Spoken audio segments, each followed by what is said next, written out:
Who the fuck is that guy? I make my own moves, yeah, I'm bossing. All weak bitches, please proceed to the exit. Is there no one else? Are you not entertained? Are you not entertained? We are Not For The Weak. What's going on, guys? Welcome to the Not For The Weak podcast. It's your boy James. And it's Jeremy. Back at it again. Today we got a guest. It's my boy from the other side of the world, from New Zealand, Kieran Hedley, a.k.a. the Kiwi Skux. The Kiwi Skux. Good dude. Awesome dude. Online trainer, online kind of fitness, motivational guy, personality, I guess. I don't know. Yeah. I don't know how you classify that. But really good dude. Helps out a lot of people, especially when it comes to mental health and fitness and just overall mental health. Yeah, he's got a lot of really awesome and amazing tips. Some that I ended up finding, pretty useful. So, I think it was good. We talk a lot about mental health. We talk about social media, tips to get out of depression, getting outside your comfort zone, making yourself feel better. Changing your headspace and everything. Yeah, changing the headspace and getting yourself in a better position to have a good day, which I think is crucial. I was gonna say absolutely, that's all, but then I was like, nah. Absolutely. But yeah. It's a good conversation. Hopefully you guys stick around for the whole thing. Make sure you guys click that subscribe button, leave a 5-star review, and tell a friend. Yes. Or Jeremy will come after you. I will. I'll find you. I know who doesn't tell a friend, so. Yeah. Because, well, actually, I don't know. How do we measure that? We'll have to check. We'll have to see who's actually been leaving a 5-star review for us. But yeah. Anyway. I have to figure out how to even leave a 5-star review so I can 5-star review our own podcast. And you better not be the first one. There better be something. Come on, guys. If you're listening to this and Jeremy leaves a 5-star review before you, your mom's a hoe. Yeah, well. And if she's actually a hoe, I'm sorry. Yeah. Hopefully she's not. No offense meant there to all the hoes out there. Yeah, if you're hoeing, hey, gotta pay the bills. Anyway, this is the Not For The Weak podcast with Kieran Hedley. Let's go. All right, so we're here with Kieran. What's going on, big guy? What's up? The Skuxxy New Zealander. Yeah, that's it, mate. The Skuxxy Kiwi, mate. That's what you can call me if you want to. Before we get too far into it, because I'm sure you'll probably drop that. What exactly is a Skux? For those that aren't educated. All right. Let's do some education briefly. Okay, so Skux. All right. So I'm from New Zealand. Okay, which is why technically a Kiwi is a New Zealander. So that's why I'm going to be a Kiwi for you. All right, but a Skux is a terminology for a stud, basically. So it's by definition a really cool person that is attracted by the opposite sex. So that's a Skux. Solid. I'm going to change my username to Skux. Yeah, there we go. Start a trend right here. Yeah, there you go. Yeah. I'm going to start hashtagging it. There we go. It'll catch on, man. It'll catch on in the U.S. People right need to after this know. podcast. Yep. But yeah, so Kieran, you're basically an online fitness personality. You do a lot of online coaching and stuff, right? Yeah, man. Yeah. So, long story short, I was a personal trainer, and then decided that I wanted to reach more people and more areas of the world, and which is why I travel so much. So yeah, I mean, online was the way to go, and it was just such a great way to leverage my time to be able to affect more people in a deep way than be stuck in the same four walls every single day. If you know what I mean. So yeah, there's we've talked about this before. There's a limit to how many people you can actually interact with on a daily basis, like being an in-person personal trainer. It's like definitely there's only so many hours in the day, right? Oh man, couldn't agree more, man. So it's just finding ways to leverage that, right? Yeah. It's cool. It's cool too, because where are you at? You're up in Canada right now. Yeah. So up in Quebec, the province, so Quebec City as well. So it's a French-speaking place, and to keep the story short, I'm here to sort a US visa, and out of all I think it was like 7 different cities in Canada that actually has a US consulate to register a visa in. It was the cheapest place to go, so literally that's the reason why I chose it. And it's a French-speaking place, so I'm just sort of struggling along, trying to learn basics in French. I didn't even realize I'd end up here, and I'm here with Californian clothes, not Canadian clothes. So you can understand how that feels going outside. Yeah. Not quite prepared for the. Nah, It can't be that cold though, right? it's good fun. What's that? It can't be that cold up there, no. Oh no, not at all. It only hit. I think it was like 7 degrees Fahrenheit the other day. It was great. So, short weather. That's shorts weather right there. Shorts weather. Tank top weather. Right on. How are you adjusting to French culture up in Quebec? Oh man, it's interesting, eh? Their culture and values are a little bit different, but honestly, at the end of the day, man, I love their accent. It's a great accent. But it's just really cool just being in a different place that has those different cultures and values and things like that, and just meeting new people around the world. Just super eye-opening and super humbling. Yeah. I can imagine. Yeah. Have you learned any French? Je ne sais pas. What that means? Yeah. Isn't that I don't know.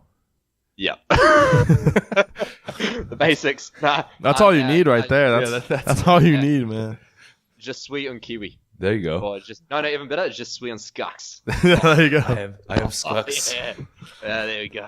Yeah, No, I've got some basics, bro. So I can order a coffee, ask where the toilet is. The basics. Yeah, the important shit. yeah, that's it. You just like point and Pretty make like much. hand gestures. Yeah. Basically sign Yeah. language. Yeah. It's like So if you go to the bathroom, it's sort of standing up, being like, what's that game called that you play where you like you move around and they have to guess what you are? Charades. Charades, yeah, it's like charades. yeah, oh man, So how long are you up in Quebec for? Like when do you have a time frame of when you're gonna get your visa? no particular time frame, bro. So because it's an investment visa, because me and my business partner's in San Diego, who is actually my roommate, and a spontaneous opportunity came up, which is actually a really good one, and I haven't had an opportunity like this before.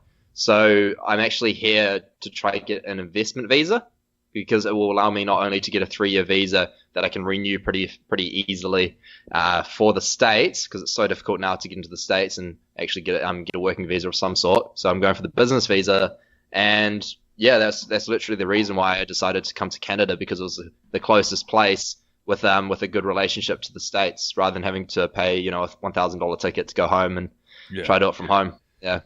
Yeah.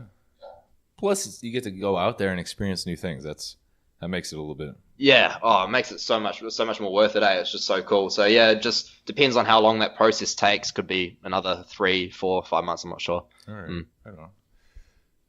But in the meantime, since you're doing everything online, you get to do. You don't miss a step. That's the nice thing about 2018, right there. Oh, bro, straight up, it's awesome, man. Really blessed to be on this time, man. It's cool. Yeah. So let's talk about something. I notice on your story you do a little dancing in public, and it's what is it? It's one thing uncomfortable a day or something like that. Yeah, man. I don't even remember how I started it. I think it was honestly, because long story short, I've gone through a lot of mental health problems growing up.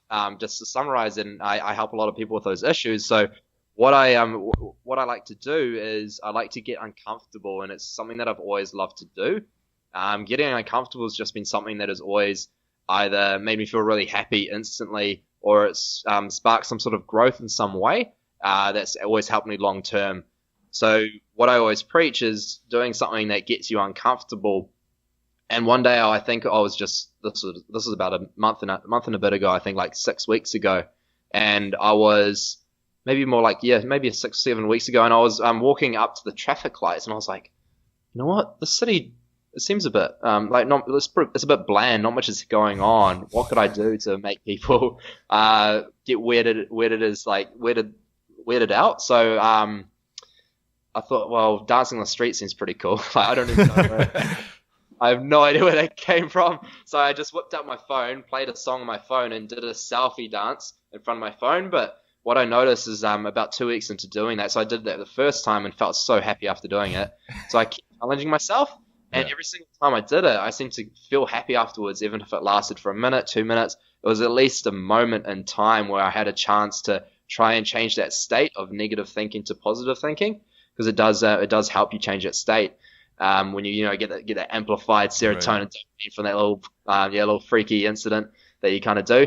And it was a massive confidence boost when you realize how much control you have over those thoughts and feelings, man, when you do things like that, and how much you can really, have control over building yourself up. It's like when you go to the gym and it's like, you get a PB or something, and you created that PB. You created that 1 rep max due to all the work that you've put in. It's the same as going out and dancing on the street and making yourself more confident. It amplifies the confidence so much more, just knowing the fact that you've gone out and done the thing that you were so afraid to do. And it just builds that confidence on top of the confident thing that you're getting out of it. So it's really cool, man. And I just noticed that over time. And then I started doing it a bit more. And what I started doing is I started putting my phone on the side of the street, playing a song, and then starting to dance in the middle of the street so people could actually see it a bit more. Right. Because I don't think people were realizing how many people were around me at the time and what people in the cars are doing. Like, they're like, look at me like a weird guy, which I'm a weird guy, I'm not going to lie. But, you get some good stares for a good 1 or 2 minutes after the dance. It's pretty crack up. So, yeah, I started doing that, man, and I got such good response from people that follow me and, message me being like, yeah, thank you so much for this. And it's really helped me sort of, bring a smile to my face or get out of my comfort zone myself. Like, one lady said she started dancing in the supermarket because she hates grocery shopping. Yeah. Like, that is dope. Yeah. So she's like, I love grocery shopping. I'm like, cool. Yeah. Like, why do it? So, yeah, that's literally why I keep doing it, man. That's the sort of trend I've got going on. Yeah. That's cool. It's fucking awesome. Yeah. Like when you Thanks. I don't know. It freaks me out to think about it because I'm a terrible fucking dancer. But Oh, dude, at prom. Oh man, when I was at prom, I did not dance once. I just like stood there and was like moved my hips around like a weirdo. Like, little basic bro, two-step. I am not a dancer, and I don't even know, when I get married, I don't even know what I'm gonna do. I'm terrified. You gotta learn how to yeah. dance. Bro, I know. We'll get lessons from Kieran. Oh, I know. Huh? Yeah, bro, I'll be your instructor on how to move those hips. Don't worry, that's literally all I do as well. Okay, perfect. Yeah, I'll put my hand up, move the hips around. The hand up. Yeah. I'll go find a crowd of people so that way I can practice. Yeah, that's it, man. That's it. No, it's fascinating though. Like when you think about it, like when you do those like things that make you uncomfortable, that's when you get the best results. Like if you're just like, I don't know, like people think like, oh, I need to relax, I need to sit at home and like chill out on the couch, and like that's like the perfect day right there. But like when you think about it, like you don't feel great after a day like that normally. You always, sure. It's always like a good idea, and then you do it, and you're like, today kind of sucks. Yeah, like I feel like a piece of shit. Like I didn't do anything. I completely get that, eh? So that's literally why I started doing it, eh? Because I just noticed that I was going through a sort of depressive phase, and I just needed to do something to get out of it. Because it really does take a little shock to actually change that state completely, especially when you spend so long in that state. Like the longer you spend in that state of being depressed or being down or being sluggish, or like even business-wise, if you're not making much progress, the longer you spend not making progress, the more it amplifies that negative sort of those thoughts that are going on, and that the downward spiral of the business. So it's the same, like life and business is two of the same things in my opinion, eh? So if like, you're going through a hard stage in life, going into those negative headspaces and really allowing it to get to you, it just makes it worse and worse over time. So it's not, you don't even need to go dance on the street, but it's just doing something that puts you out of your comfort zone, eh? Yeah, taking a little bit of a risk. Yeah. That's a great. We talked a little bit about that on the last episode. How taking that step out into the unknown is usually the best thing that you can do for yourself. Uncomfortable, but the best thing you can do. Yeah. Well, all growth is done in the uncomfort, eh? It's not done in the comfort. So yeah, absolutely. Oh, that's a fun. Even if you fail, that's crazy. Like even if you fail, you learn so much from your failure. So that's growth. Well, it almost doesn't even necessarily feel like a failure, I guess. Just a lesson. Yeah, if you take like a risk like that and it doesn't pan out necessarily how you want, you almost don't feel as bad about it. Definitely, man. Like it's like I like to always say, everything happens for you, not against you. Like even all the negative things, like the worst thing that you can think of, I can guarantee you can find a positive if you really look hard enough. because there might not even be a positive out of it occurring, but it could be a positive in terms of you're able to grow in terms of self-development because of it. So it makes you stronger as a person. You're able to, peel back some layers, might even change you as a person. So there's all those sort of things. So if you can look at it that way, you can really develop in any situation, in any circumstance, which is awesome. That's yeah. You want to talk maybe a little bit about your, battle with, mental health and why this has become such a big issue for you? Yeah, no, I'd love to. So, I'll keep it brief, just to sort of, make sure, otherwise we'll be here for like 2 hours. But, I just know so many people out there do struggle. In fact, I think the stat, don't quote me on it because I know it's quite high, but it's something like 80% of, I think it was Americans, go through a mental health struggle, a depressive struggle at some point in their life. It might not even be the fact that they've just got depression, but they go through a phase in their life where it might be 2 weeks, 4 weeks, a year even, where they're completely depressed, and that's just sad for me, man. That's a sad statistic to see, and I think it's something like 1/3 of Americans actually genuinely have a mental health issue. So that's I think that's worldwide as well. So it's really massive to actually think that, especially because all these first world countries are the ones that actually have that higher depression rate, which is such a sad thing to see. Like in my opinion, it's just the way people are brought up for one, but also social media for two. It's the sort of like, the two negatives that are coming together. But the thing is, when I started noticing my depression, it wasn't during a time of social media. It was actually just before that stuff sort of came to be, like Facebook and everything. I wasn't even on Facebook yet. Yeah, so it was, so it wasn't like the comparison thing, but it was just more, I've got literally that stat is perfect because 1/3 of my entire family actually has, pretty bad depression, like including my dad. He's on, pretty crazy meds, and, I've got a few cousins on it, a couple of uncles. It's pretty dark stuff, man. But like, the thing is, I say it like it's like, oh, poor me, but it's not. It's like literally just a part of life. And it's something that people need to realize is just a normal thing to happen.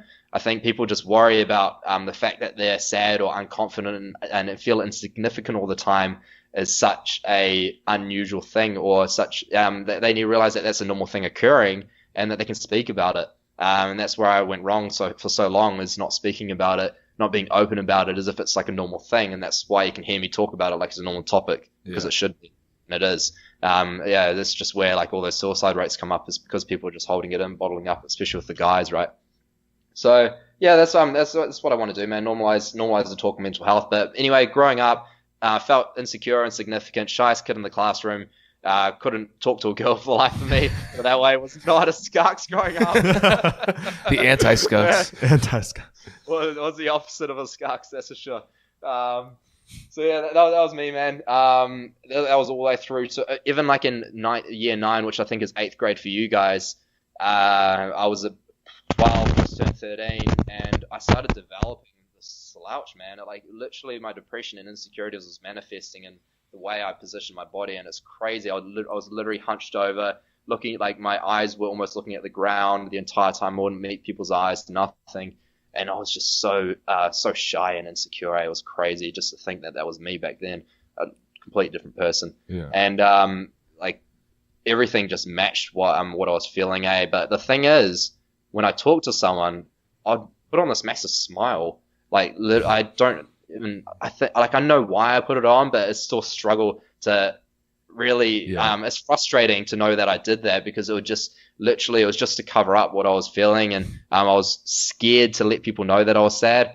I feel like that was the way to make friends, yet I wasn't able to make proper relationships with my friends because I was hiding so much. Anyway, later on, I found out my dad had it, made me more open about it because my mum told me, and I started talking to my family a bit more. I'd seen a counselor at about 17 years old, and that really made me open up about it to that counselor. Then I started talking to the family, and anyway, once I started talking about it, things went uphill from there. Started meditation, and started listing things that I was grateful for every day, which is definitely something that's super important. I'm sure you guys are big on that stuff as well, which is cool. And that's sort of the process that I was going through, and it was around about maybe about 21 years old where I truly started to understand that depression isn't something that I should be fighting. It's something that I genuinely should be accepting rather than actually trying to push away. And when you actually start to accept it and understanding that these patterns are going to come and go, and then understanding how your head's going to work and your headspace is going to work and how to get out of that negative headspace instead of bottling things up, genuinely just being with them for a moment and actually finding a way to work with them is so powerful, man. And that's what I figured out. And over time, it's something that I started to help other people with, and I just became so confident, so with that depression and anxiety that I was having. So it was so easy for me to talk with others about it, help them out with it. And it was just nice being able to be that sort of first voice for a lot of people. First ear for a lot of people, rather, actually. For a lot of people to be able to talk to. So it was really helpful for me. So that was my journey, man. And now I'm just really on that mission to try and normalize the talk on mental health. Yeah.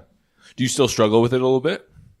Absolutely, man. Yeah, like literally anything could happen at any point, and it could put me in a negative headspace, but I'm so much better at getting out of that negative headspace now and not allowing it to sort of put me into that downward spiral, dark hole where you just can't get out and you feel stuck. That's what I used to get into. In fact, if a really bad thing used to happen, it would put me into a depression for 2, 3, 4 weeks, sometimes a couple of months, and I wouldn't be able to get out of it for so long. And like business would go downhill, like personal trainer at the time, and just so many things in life. Like I wouldn't hang out with friends as much. Just like you really don't realize it, but when you're in that negative, pessimistic mindset, things start happening all the time. Like negative things happen all the time. Snowballs. Because you're attracting that thing. Yeah, it's just crazy. Like your actions actually attract that negativity in your life. Like it's literally, I define it like this with my clients is, and with like people in general is like, I'll say this.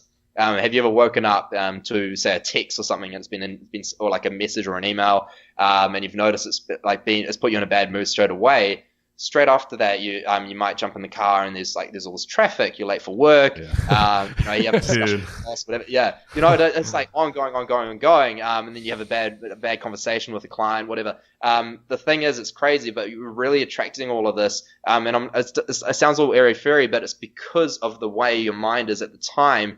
That the way you speak to someone will ignite that sort of negative comment or whatever. So it's just because you're in that negative headspace, you're actually creating all these situations without realizing it. So it's not airy fairy stuff. It's genuinely how you're creating that situation or creating that conversation, whatever it is.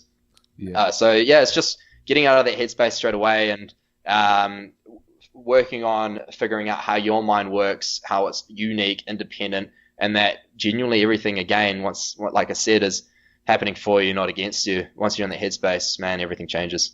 Yeah, and how you interpret certain situations. Like you said, looking at if you're in a shitty mood and like you get in traffic, maybe it's not really that much traffic, but all of a sudden you're like, fuck, of course it's a shitty day. Straight up. Yeah. And nobody knows how to drive, and it just compounds. Straight up. That was Jeremy yesterday. Jeremy walked in the gym yesterday.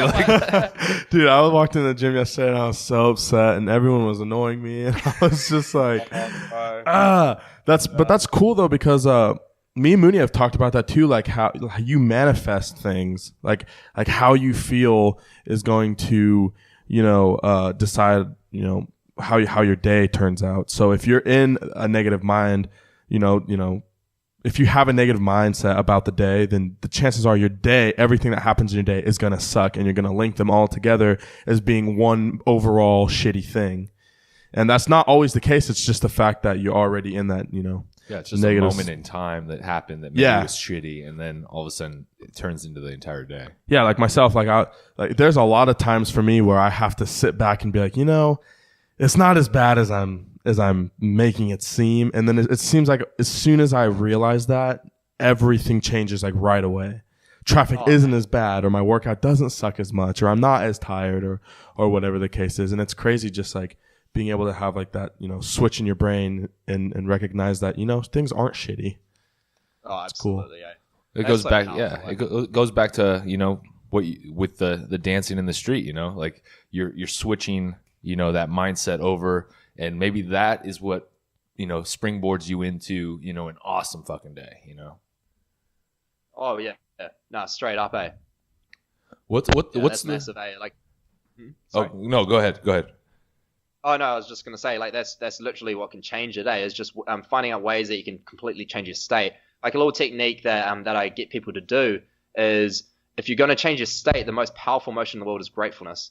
If you can grasp the power of gratefulness, you can do anything, man. Like you can be in the most negative headspace, and if you can figure out a way to become grateful, you can then turn that into positivity and an optimistic headspace. Like it sounds, like all airy fairy and stuff when you talk about it, but the thing is, it's so practical because it's really something that you can do anytime. So it's not just something like I don't know if you've heard the book The Secret. Yeah. It's like it just super airy fairy stuff about the law of attraction. Like it's a really scientifically based thing, but the way The Secret talks about it is as if you can like manifest something in your mind and then it will just happen, but you've actually got to go out and do the work. Yeah. You know what I mean? It's the same with feeling better about yourself. You can't just do all these things in your head like I've just talked about. You've actually got to go and do something about it as well. So when you go and manifest all these like positive things in your head, you're doing all these affirmations and all that sort of thing. Like it's good if you're going to do something about it, but if you're just doing that stuff and like telling yourself you look good and you feel good and everything, but you're not doing anything about it, and you're not going out, you're not going to the gym when you should, you should be, you're not eating the way you should when you should be, and you're going to get fast food because it's convenient, it's making all these excuses for yourself, and it's not acting on the things should be acting on. So it's not creating that confidence, it's not building yourself up, it's actually breaking yourself down even more. So when you do these positive things, you've got to act on them. So I basically tell people, what you want to do is as soon as something happens, take 5 deep breaths, in through the nose, out through the mouth. Just slow everything down, because breathing really dictates what your mind does. If you're breathing fast, it amplifies it. It's like when you're going for 1 rep max, breathe heavily, like, Yeah. and then you go for, it's bringing up that adrenaline, right? It's bringing up those stress hormones. But if you slow it down, it's decreasing that cortisol, and those stress hormones are lowering, and you're becoming more calm, and it makes you more vulnerable to dopamine and serotonin coming up. So that's when you go to gratefulness, and that's going to help raise up those hormones and put you in a good state. And once you're in a good state, then if you act then and go and do something that builds your confidence. So obviously when those hormones are high, you're more likely to go and do something out of your comfort zone than when they're low. Then you can sort of shock yourself into a good mood almost, and it puts you in more of a positive headspace. Yeah. There you go, Jeremy. There you go. That's next. that's about to help me real nice. Send the man a check now. So that's kind of, is that kind of like what you do with your clients, like offering up, like that's one of the prime tips that you give one of your clients when they work with you? Yeah, definitely. Yeah, there's multiple techniques, and nothing works for everyone. Right. You're never going to get one little technique and it's going to work perfectly for them. So it's about sort of at the end of the day, it can be trial and error, because everyone's different, man. And it's the same in just general fitness. Everyone's different. You got to, you can find different ways to train. Different people prefer different ways to train and work differently with different foods, whatever. Yeah. Same with mental health. You got to figure out what works for you, what doesn't, and just work on the things that do work for you. Just because that influencer online says, I do this every single day, doesn't mean that has to be your morning routine. So it's generally finding out, what really works for you and what doesn't, and then just working on those things that do. Yeah. And I think especially now, it's people don't realize how much, the mental health aspect of it plays into the physical aspect of it, It's crazy. And that's kind of, my girlfriend does some of the similar stuff. She does more of like health coach, like health coaching, not necessarily That's just cool. the physical aspect, but she's there when they're having the rough days, Yeah. And I think people underestimate, the importance of that, because it plays into it huge. If you're in a shitty mood and you go into the gym, you might put you in a better mood, but it might not. It might actually just make your workout that much shittier, right? Yeah. Yeah, no, exactly, man. Like that's literally it. If you're in that negative headspace, the effort and the the amount that you're going to put into your exercise, the what you're going to put into your food is massive as well. Like if you're in a negative headspace, you're much more likely to develop something like an eating disorder, or just go binge on sugar or whatever. Mm-hmm.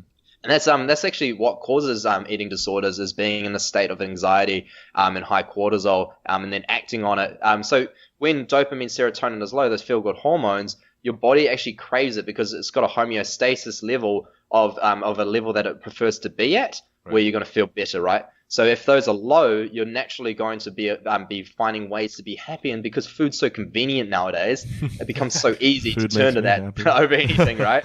Yeah, like I'm sure you guys can relate. Everyone can relate that's listening. A bit like food's just such an easy thing to do, to have to feel good about like the situation, whatever it is. And you get that short term lift of those feel good hormones. So it's so easy, and we become addicted to that. So when we feel bad, this is where the eating disorder comes from. We know that we can turn straight to food and we can feel good, right? Even if it's momentary, because we crave that burst or that spike in those feel good hormones, we go straight to that. So it's figuring out ways to actually get that spike when you're in that low phase.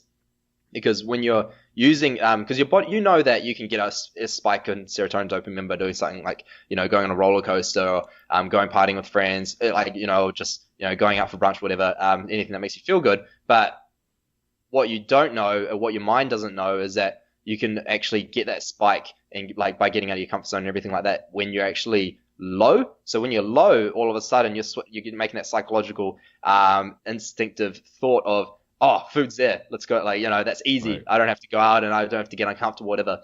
But if you can teach your body and you teach your mind that you can actually get that increase from that bottom pit of that low feel good hormone state, where if you go to the gym or you go for a run or you go dance on the street, whatever it is, that you can actually get out of that bottom part of those of that serotonin and dopamine, and you can get that lift without the need of food. You can actually get it from somewhere else.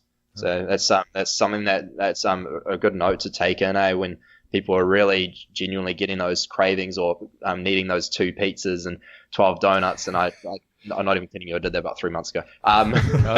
Literally that exact thing. I did that yesterday, so we're good. I just had like 5 powdered raspberry filled donuts like a couple nights ago. So it's I don't blame you, bro. They were real good. And you probably felt amazing at the time. I did, yeah. I ate it and I was like, I deserve this. This is life. Yeah, this is life. Yeah. I mean, I think a lot of people actually do that without realizing that they're doing that. Like I don't consider myself. I've had, I think everyone experiences, highs and lows. I think it's natural. And I think, honestly, that 1/3 statistic, I think it's more than that. I think just some people don't realize that that they're going through something like that. But I think everyone subconsciously, like I don't experience that as much maybe. And I don't think I've ever gone through a long period of time where I was, depressed or whatnot. But I'll do that too. And I'll go, like, damn, I had a really bad day. I'm going to go eat a pizza today. I'm going to eat the whole thing, and I don't care. God, that sounds good, right? But I think a lot of people do that without realizing that they're doing that, and that they're realizing that they're using that as like comfort to bring them back to that, homeostasis level, or try to at least. Yeah, definitely, man. And that's the thing. Like, people are blaming sugar. Like, sure, sugar can be an issue, but nowhere near like mental health, man. It's that's the thing. People become addicted to that hormonal spike, not the sugar spike. Yeah. Well, I think it's easy to blame, sugar or processed foods or whatnot, but that's the convenient scapegoat. And obviously, too much of anything and processed foods are not great for you, and too much sugar is not necessarily great for you. But like you said, it's the mental health aspect of why you're craving that and why you're going towards that is the real culprit. That's massive. And literally what you said, bro, probably more than 1/3 of people actually genuinely have mental health, but they don't realize it, like mental health issues. And I think that 1/3 was actually just depression alone. So there's people that experience anxiety consistently, just from constantly having all these things going on in their mind and not being able to control it. So real quick, real easy exercise, just write every single issue in your current life down on a piece of paper, then right next to it, writing 3 solutions for every issue. So if it's finance, it's like, okay, cool, what can I sell? Okay, cool. What can I do on the weekend? What cash job could I do for the extra 3-4 hours on the Saturday? It's just like, okay, and you start to feel good about it because it's like, wow, I actually got 3 solutions for every single issue in my life currently, and it just makes you feel so much better because it puts things into perspective. And that's another powerful thing. But And the thing is, even though people, only so many people might have mental health issues, whether it's genetic or whether it's built up through life, and both absolutely occur, and one's not worse than the other. It's different, but it can definitely happen. Anyone's vulnerable to being in a low point, and it's just really important to know what, to understand the patterns behind that and your headspace behind that, and what you can do about it is so powerful. Yeah. Yeah.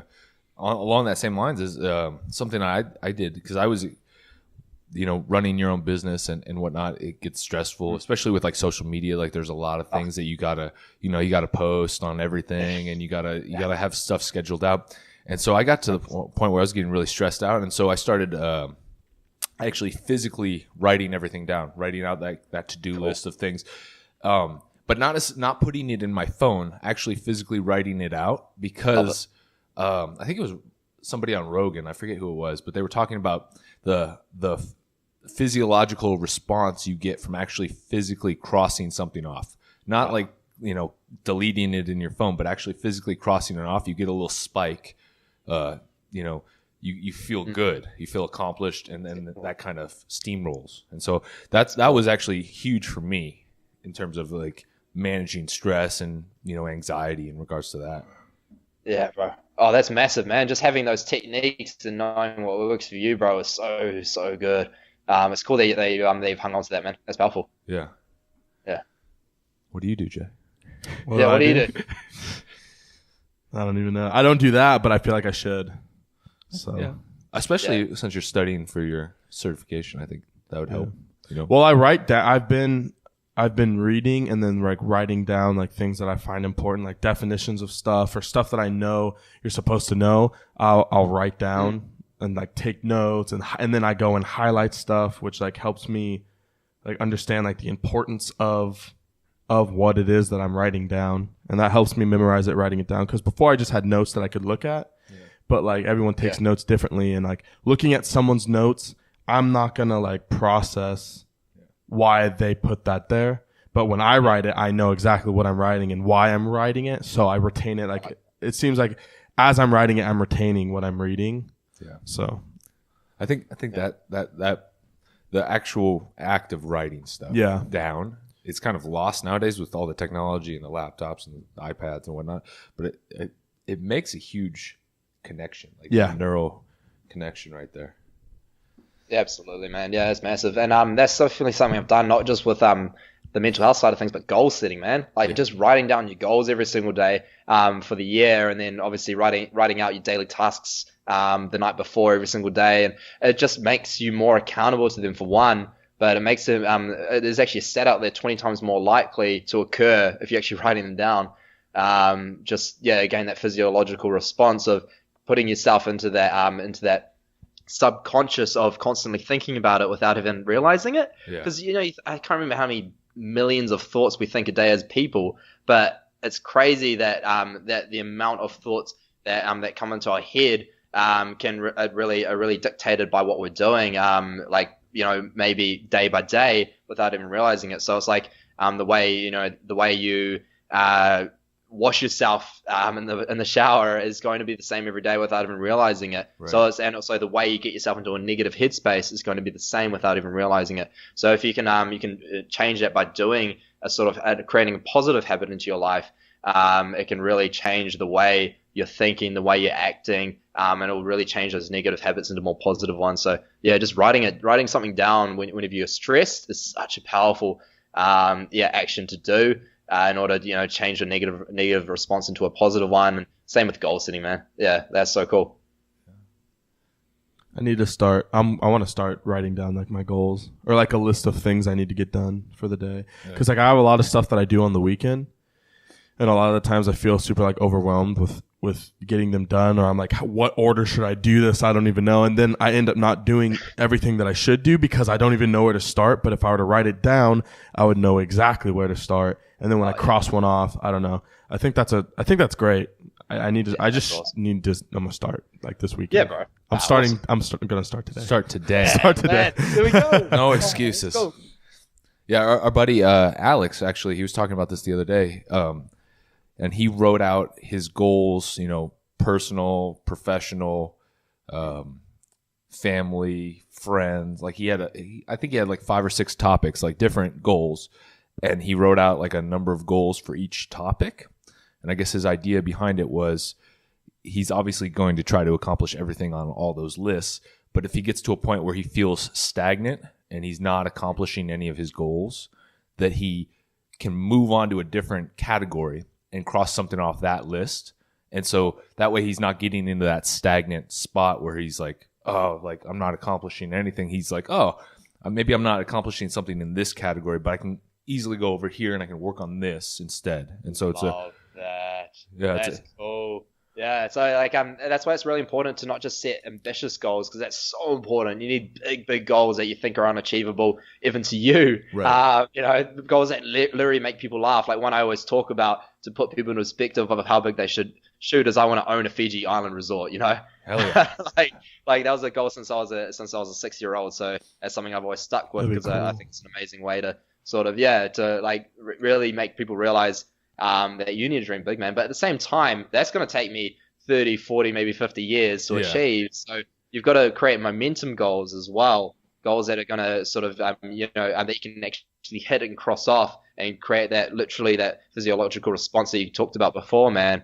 You've got to be, and like exactly what your buddy does is being able to cross stuff off early. So whether like if you're not hitting that 50-year goal tomorrow, of course not going to. So it's figuring out how to get about momentum and create momentum in a positive way. So having smaller goals throughout the year that you can hit. So like hitting a certain PB in the gym or hitting a particular weight goal in terms of weight, fat loss, or whatever it is.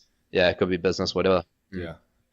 Yeah, I think it's important to create that momentum, obviously. Yeah. It's too easy to get, especially with those grand goals, like, owning the Fiji resort. That's massive, right? So that's like you said, it's going to take you a long time to do that, and so it's easy to be like today, to be like, oh man, that's so far off. I can just kind of slack off right now, where I can, get discouraged and be absolutely. like, you just convince yourself it's not going to happen. Yeah, you're like, I can take the next week or two and just kind of chill because it's so far off that it's not going to matter what I do right now. Yeah, huge. Gary Vee talks a little bit about that with like owning the Jets. Wanting to buy the Jets. What was that? I said Gary Vee talks a little bit about Gary that too, V, with like wanting to buy the Jets and how how people are like, oh, that's a crazy goal. You want to own the Jets, buy the Jets, and he's just like, yeah, it is a crazy goal, but he has like all these other little goals that are gonna in the end help him get to that goal of absolutely owning the Jets. Yeah, like all the little business startups he's doing, all the milestones, social media wise, he's going to be doing, investment wise, so cool. Yeah. He's the man. Shout out Gary Vee. Oh yeah, so cool. Honestly, I consume his content every day. He's just awesome. Yep. Like it's so inspirational. I like his work ethic. He's an alien, bro. He's an alien. How he does it. He's insane.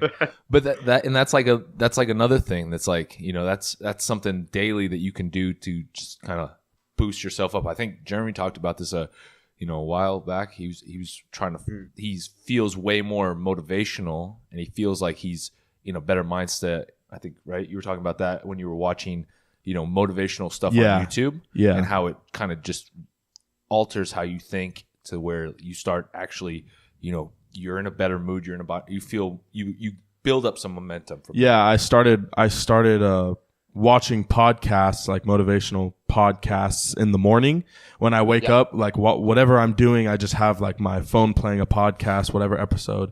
And I'll just listen to it as I go about like my morning stuff. And then I've noticed that it completely like, it makes it seem like my entire day from the very beginning is just great. I go to work in a great mood. My interactions with people are great. My workout ends up being great. Me and my girlfriend are great. Everything's fucking great because of that. So, and I think that's just part of like, feeding positivity through your mind, especially first thing in the morning when you wake up. You know what I mean? You basically give yourself no other option but to have a great day. Yeah. So straight up, yeah. The first 10 minutes and the last 10 minutes of your day are the most important times, because like the way you spend your last 10 minutes of your day before going to bed is so powerful. If you spend on your phone, on social media, on TV, whatever, stimulating your nervous system, stimulating those that cortisol, you're going to go to bed like that and wake up like that. So you've got to actually get yourself in a good state of that lower cortisol, lower stimulus, high dopamine, high serotonin.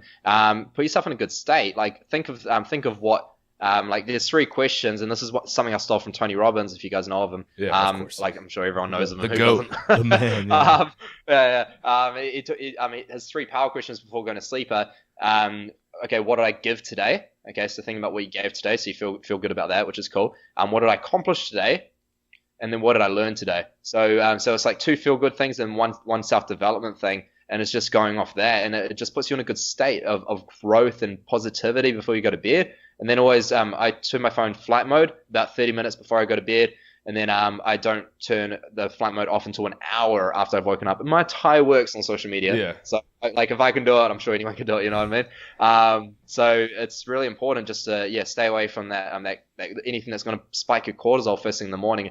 Doing something maybe like even if you have podcast. Even if you want to listen to a podcast and you do need Wi-Fi, like first thing in the morning, what you want to do is instead of maybe when you turn flight mode off, make sure that notifications are off instead, so you don't receive those Facebook, Instagram, Snapchat, whatever notifications from anything, and you can go straight to that podcast, listen to that podcast, consume that positivity, that motivation, whatever it is, inspiration, and then go about your day. Then you can turn your notifications back on, whatever. There's apps out there that do it, or you can do it manually. I've done it to every single one of my apps, so sometimes I'll be late responding to an Instagram message, but for me, I want to respond to that Instagram message when I want to, not when that Instagram message pops up and I'm in the middle of a conversation with someone, but it's been a stressful Instagram message. So I'm like, I need to respond to this straight away. You know what I mean? So I was like, and then it takes you out of your headspace, puts you in negative headspace. And for the rest of the conversation that you're in with whoever you were with, you could be skuxing it up, and then all of a sudden you're in a negative headspace. What are you going to do then? Total cock block right there. Can't skux it up with that. So, you need those notifications off, mate, and then you can finish your skuxing, and then tomorrow morning when you turn them back on, then it's okay. You can sort it out then. Right. So but that applies with anything, not just skuxing. I've actually started to probably within the last 2 weeks, I've started to turn my phone on do not disturb around 9 o'clock. Yeah. And so I get notifications and stuff like that, but my phone doesn't vibrate. It doesn't go off. There's no sound. So it's like nobody's getting a hold of me. And I found that it's actually really, really nice and helpful because I find myself just completely not looking at my phone, which is giving me more time to spend spending time with my girlfriend and interacting with her and hanging out with her or doing something else, you know what I mean? And it's been nice. And then I forget that that's on in the morning until right before I leave. I'm like, oh, I have that on still. I haven't even replied to this or that. And I feel like it's helped me a lot actually, because I spend a ridiculous amount of time on my phone, too much time. And it definitely consumes valuable time that I could use, doing other stuff. And it just creates anxiety. I think. Oh, for sure. Dude, when we're watching a movie, so I didn't mean to cut you off, but when we're watching a movie, me and my lady, or I'm talking to somebody or doing something and my phone's ringing 7,000 times, all my notifications from Twitter or Instagram or Facebook or whatever, it's just it never stops. And I'm just I freak out about it. I'm like, oh my God, because then I start focusing on my phone vibrating and not the conversation I'm having with somebody or hanging out with whoever. Yeah. So turning it on Do Not Disturb has helped me with that a lot. Yeah, I need to work on that. That's awesome. Oh, dude, it's so hard. I just started doing it, and I'm like, wow, this is the best thing I ever did. Oh, yeah, bro. Yeah, it's life-changing. Yeah. Well, that's why I don't reply at night, because I don't even know you text Well, that me. makes sense. Yeah. It's like, this fucker. This fucking guy, man. But I need to get better at that, because I think we all spend too much time on our phones, and I think it becomes kind of almost a crutch to be especially if your business is on social media, you're doing the online coaching. So it's easy for you to be oh, I'm justified to be on my phone right now. But I think it's become, it's definitely an issue nowadays with most people.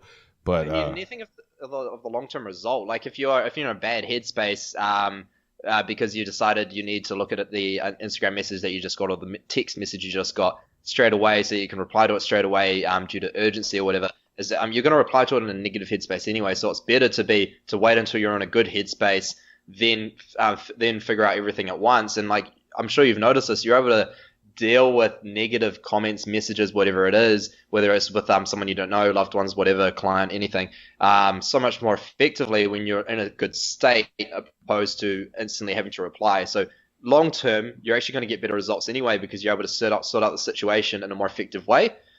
when it's in your own time, opposed to having to reply due to urgency because everything is instantaneous nowadays. So I need to provide the instantaneous sort of response to this person. No, wait, do it in your own time, and you're gonna get a much more positive response from that person anyway out of that. Yeah, it's a good tip right there.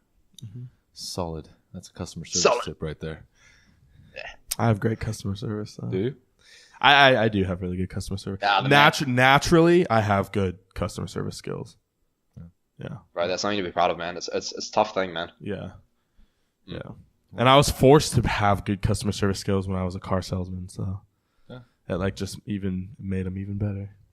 If I can sell someone a car, bro, I can. Car salesman. Oh, that's tough, bro. That was my first job, bro. When I was 18, I was 18 and I got a job. That was my job. I was a car salesman.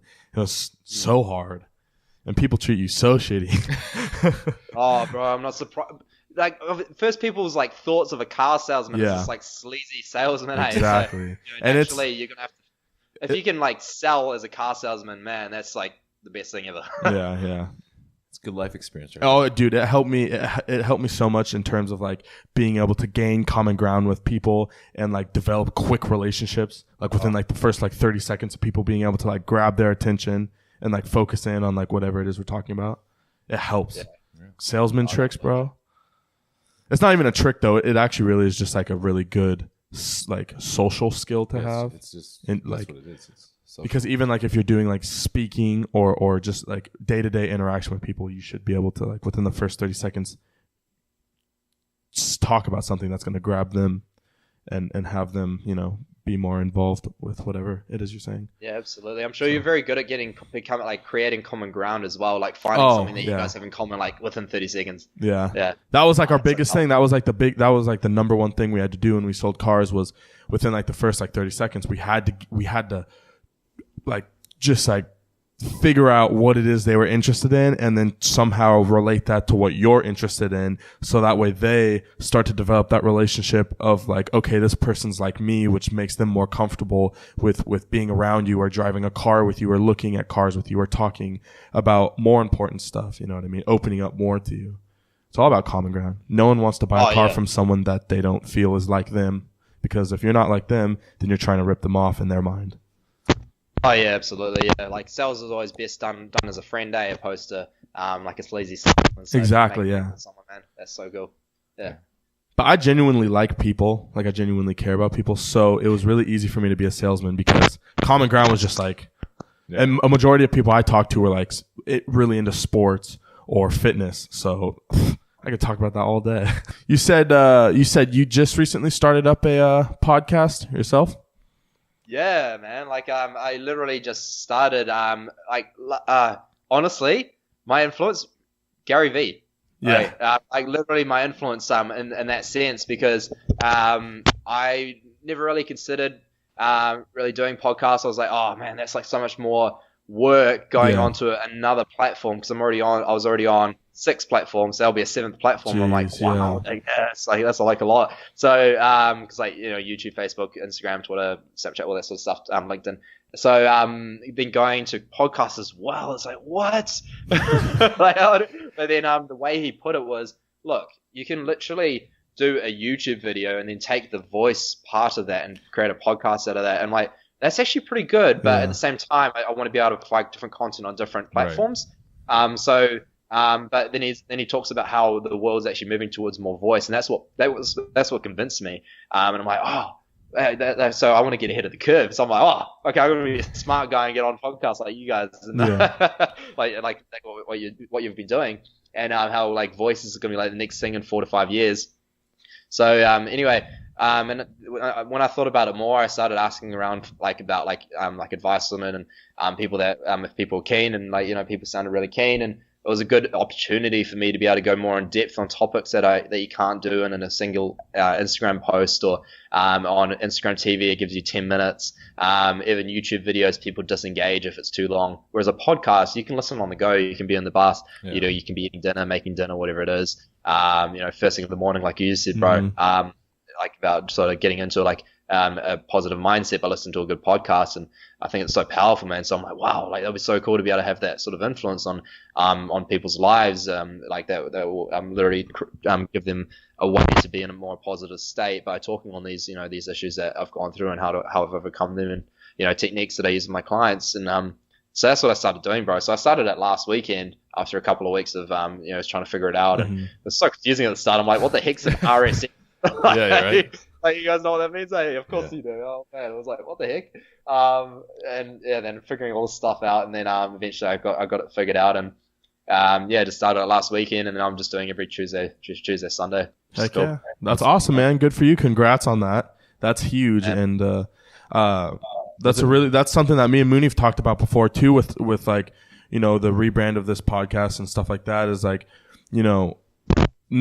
a lot of people do disengage on YouTube if a video is too long, or like there's so much that you can talk about, but you only have like 15 seconds on Instagram to talk about it, or 10 minutes on Instagram TV. But I feel like a lot of people aren't going to watch a 10-minute video on Instagram. You know what I mean? People barely watch 1-minute videos as a post. So what's going to make them be engaged for 9 more minutes? But a podcast, like you're saying, a podcast is great because we can spend a whole hour talking about topics that, we're interested in or that we feel people should know about. And you could listen to it in the car, on your commute to work, in the kitchen, doing whatever it is. It's perfect. Yeah. Honestly, I listen to pretty much whenever I'm not talking to somebody, I'm listening to a podcast. Like when I'm doing stuff like I'm just doing chores. Yeah, I'm just doing chores around the house, or I'm driving somewhere. I'm always throwing a podcast on. It's easy. It's on your phone. In fact, my girlfriend gets kind of annoyed every time she drives with me because she's like, "We're literally just driving to this grocery store. Like we don't need to throw a podcast on for this 4-minute drive." I'm like, "But I'm in the middle of a good one. I got to finish it." I want to listen to Ariana Grande. Yeah, right? It's like, fuck your pop music. We're throwing on Joe Rogan. No, but it's, and I think honestly, the demographic that is interested in podcasts is more susceptible and more likely to listen to an entire podcast as opposed to like if I see a 40-minute YouTube video, it's like a life-changing decision if I click on it or not. I'm like, that's 40 minutes that I have to commit to this. You have to be Gary Vaynerchuk or something like that, eh? Yeah. Like otherwise I'm not going to sit down and eat a meal over that video. So, yeah. I'm not wasting 40 minutes clicking on this YouTube, especially with like the YouTube app, because like you can't even listen to YouTube audio without leaving the app open. It's like, come on, YouTube, fix it. Yeah, I know. Fix it. Yeah, I'm not going to leave my phone just on. Yeah, I got other things I want to do on my phone besides leave YouTube open. Yeah. You know what I mean?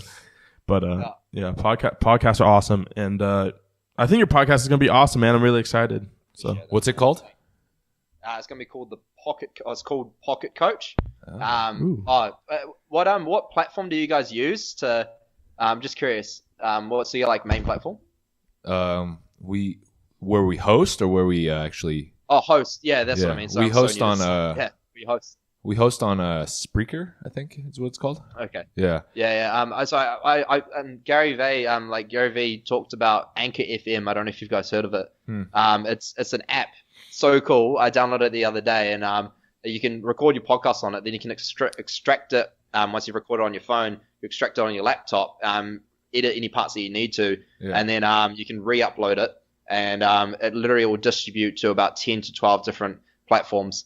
Which is real cool. Yeah, so I'm on every platform. It's so cool. Yeah. Is that a free one, or you got to pay for that? Yeah, free. Yeah. Oh, shit. Anchor FM. So I would 100% encourage you guys to make the switch if you guys decide to get on some more. That'd be cool. I'll have to check more that. platforms. I'll have to check that out because we're on like Spotify and iTunes and I think one other one. But yeah, we pay for ours to host it. So. Oh, really? Yeah. It's like $25 a month or something like that. Oh, wow. Yeah. But I was just lucky that I stumbled across that because I didn't see it anywhere on the internet, And then when I was listening to Gary Vee talk about it, I'm like, oh, wow, that sounds dope. So I downloaded it, looked at it, and I'm like, wow, it's perfect. Gary Vee's talking about it's good enough. I was going to say, if he endorses it, oh, yeah. There you go. Done deal.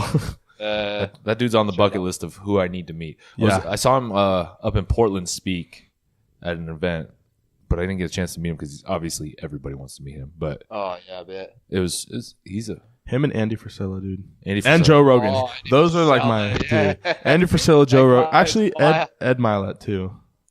Imagine Yeah, having a I- dinner with all those guys. Personally, those are my top 3. Yeah. Right there. Gary V, Ed Miley, Andy Frisella. Yeah, That's like the top 3 people I listen to. That's Yeah. like same. I would that's love. I love besides this podcast, obviously. Okay. I listen to you this. listen to yourself. I do, yeah. Egotistical person. As soon as I don't know as soon as we what drop you these, as soon as we drop these episodes, I'm listening to it as I'm like working. That's cool. Yeah. I'm like, sometimes I'm like, wow, I'm smart, and then there's other times where I'm like, I'm such a dummy. Like Ah. everything I'm saying is so stupid. That's actually me if I listen to myself, so I edit the parts that I know. Yeah. Okay, that's done. I'm not to do it again. We don't need to let these people hear how stupid I sound right here. Yeah. I think I listened to it simply because I grew up kind of similar to you. Like I was super shy, super like, bent over looking at the floor, like even up into like maybe my sophomore year of college. Like I was super shy around people. And so public speaking is like scary as fuck to me. Like honestly, the idea of standing up in front of, even like 5 people scares me.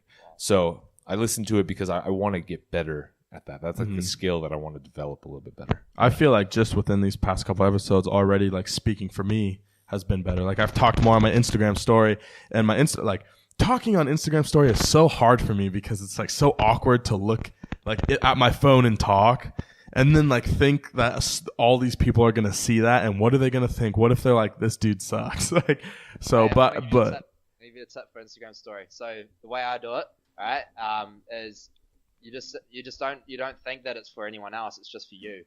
Yeah. If you can think of it as like this is just for me. It's so much easier to just press the that button that sends it out to everyone else. Yeah. I don't even think that anyone's gonna see it. You know what I mean? But then obviously you're gonna get some response and everything like that. And it puts it into perspective. But it's just so much easier when you look at the camera and it's like you're just talking to one person. Yeah. Or if it's just yourself and you're talking into the mirror, whatever it is. However you can sort of get yourself to do it. Like the way I started was with YouTube was looking at the camera rather than looking at it as a camera that's connected to all these other people. Right. It's just one person. That's it. You're just having a conversation with one person. It's just one client. Or like if you're doing something helpful, educational, it's like that. There's one client in front of you trying to talk them through it. If it's something that you want to create banter about, it's it's that one friend, whatever it is. Yeah, it was helpful. Boom. Do you go one take and post, or do you edit? It depends, man. It really depends. Like if it's really bad, I will post it because I love that stuff. But if it's like only mildly bad, because it wasn't good and it was just mildly bad, and I'm like, that's not even funny. That's just awkward now. It's not bad enough to be funny. So I'm like, let's get rid of it. I'll just do it again. But sometimes it will take 3-4 takes. Like that's the thing. People think that that's just you all the time, but sometimes you're just not switched on, and you're gonna have some mess ups right there. Yeah. Yeah. Every now and then I'll get ballsy. I'll just go one take. I won't even watch it. I'll just be like, that was good, and I'll just post it. I won't even listen to it. I'm like, okay, done. If I listen to it, I'm gonna do 20 takes. Oh yeah, I'll delete it right away as soon as I hear myself talk. I'm like, oh okay. That's good, bro. Yeah, like I saw you do a little yarn. I think it was today or yesterday. I think it was yesterday. On your Instagram story, James. Yeah. Was that one take or? Oh, I don't know. Maybe I think half of that was one take. I got the certain points. I was like, I nailed that. I'm going. Yeah. Yeah, no, good man. It's awkward when like I'm trying to talk about something and like there's a couple videos that are just right on the dot, and then I'll go to record like the last video and I'm like, just brain fart. I know. I'm like, should I just delete all of them because I don't even know how to end this video? I just keep talking, I guess. I don't know. Oh man. Well, I think this was good, dude. Oh yeah. This was Such awesome. a good chat, man. Yeah. I enjoyed this. You guys are good. I loved it. Serious. Yeah. I think some cool topics there, and it's some really good tips. Like that, Yeah. I definitely need to start implementing something. I like the breathing aspect. I don't think there's enough attention brought to breathing, and like, Oh yeah. my buddy TJ, he was hanging out with Wim Hof, talking about. no way. Yeah, he was talking, and so he was learning some of the different techniques that Wim teaches, obviously, and so he was using it more as a recovery because he had some immune issues with his fascia that he was working on and trying to relax that, and so he was implementing some of that, and it's crazy. It's crazy. I don't think it's like a lot of things. There's not enough attention brought to that though. Yeah, but definitely going to implement some of that. Pocket Coach, huh? Pocket Coach. That's your podcast, Pocket Coach. What about it? Sorry. Oh no, I was just making sure that was the name of it. Oh yeah. Okay. Pocket Coach. Sorry. Yeah. Awesome. Yeah. Oh, like funny quick story about it. Literally, I had no idea what to call it. Put up a little question box thing on Instagram. I got all these, and then I'm like, oh yeah, some of these sound cool. So I made a poll of 2 of them. My mate responded, and he's like, "It's Kieran. Those are shit." So I'm like, oh shit, what do I do then? He's like, "Yeah, I'll give you 2." So he gave me 2. I'm like, okay, cool. I put them on an Instagram story, and I forgot what the other one was called. So what I did, anyway, I didn't even think about this when I started my first podcast, because I freeball it literally like how you guys do it with like, you know, with like, I don't edit it or anything, which is real cool, and like I just want to keep it raw. And then what I do is I jumped on it for the first episode. I'm like, hey guys, this is Kieran Hedley. Welcome to. Oh shit! What am I going? I don't even know what this is called. Forgot the name of the fucking podcast. Yeah. Then I remembered. Oh, that's right. Oh yeah, my mate. And I tried to remember the 2 of them, but I remembered one of them, and one of them was Pocket Coach. I can't remember the one now. So I just stuck with that, bro. I just went with it. Yeah, that has a really nice ring to it, and it's like perfect for like the name of a podcast. Yeah. So well done. Especially for the topics that you'd be covering. Mate, so. yeah. Shout out to Matt Bartlett. That's a true friend right there. Oh yeah. Your names are shit. Here, use these ones. Right on. And so you're doing that every Tuesday, yeah? Yeah, Tuesday, Sunday. Tuesday is like more mental health aspects and like self-development, confidence building talk, and then Sunday will be more on the practical side of fitness, hormones, and nutrition. Well, I definitely will be subscribed and listening for sure, 100%. Right on, dude. You want to also drop your social medias and stuff for people to check you out? Yeah, that'd be awesome. So Hedley Fitness, Hedley Fitness on Instagram, Snapchat, Twitter. I've really only just really started. I'm so bad at this. Like in New Zealand, bro, no one uses Twitter. Really? It's not a thing, eh? Twitter's tough, like, Twitter's man. like a MySpace or something. Like, so anyway, I just started there, and then I first did Snapchat already, Facebook, and then I'm on LinkedIn. So I just put like more. Like how to work on energy and things like that. Anything that's going to benefit you business wise. So it's just Kieran Hedley, and then like you said, Pocket Coach for podcast, and last thing, Kieran Hedley Fitness YouTube. Right on. That's a lot of that you just stressed me out right there with all listing all the names, All those social media. all the social media. I just thought about. My main one's Instagram. So if you anything Instagram, yeah. I just thought about like creating all the content for all those different platforms. I know. It just stressed me out, man. Yeah, like it was just more the Gary V talk on being omnipresent, eh? But Yeah, at the you gotta same be time, everywhere. not overloading it. Just like I'll do, one post on Facebook a week, which would be a little 10-minute video post. I'll do like a 1-minute question response on Snapchat. So that like people do like a question, I'll answer it within 1 minute. Snapchat. Things like that. So it'll just be like short bursts, but it's like a good way to be omnipresent. Yeah, no, definitely, dude. That's the way to go. Yeah, bro. All right, man. Well, we appreciate having you on, dude. I think thank this was good. We gotta do it again sometime. All right. Right on. All right, dude. We will talk to you next time. Wait, hold on. Jay's gonna sign off. All right. Oh, brother. Hey, it was nice to meet you, man. Oh, bro, so nice to meet you too, man. Like, and so nice to catch up with you again, James, bro. Like, wait, you need to say how we met, bro. Oh yeah, we got to talk about that, I didn't even know. He's like, "Oh, nice to meet you." And I was like, "Oh, I don't know who you are." bro. We met in Vegas. Okay. Yeah, we did. Oh, didn't you? I think you might have told me. We were getting fucking weird at Omnia. Yeah. Skuxing around. Oh man, with Skywalker and Wes was out there. Was Fausty with you guys? No, Faust was passed out. Oh, Faust was passed out by the bar. We walked in and Brendan Myers was there, and Brendan and I know each other a little bit, and he was with Skywalker and Kieran over here, and I don't know, we just kind of lumped in together. Yeah. That was so funny. Skywalker's such a crack up dude, eh? Like, Oh my god. oh man.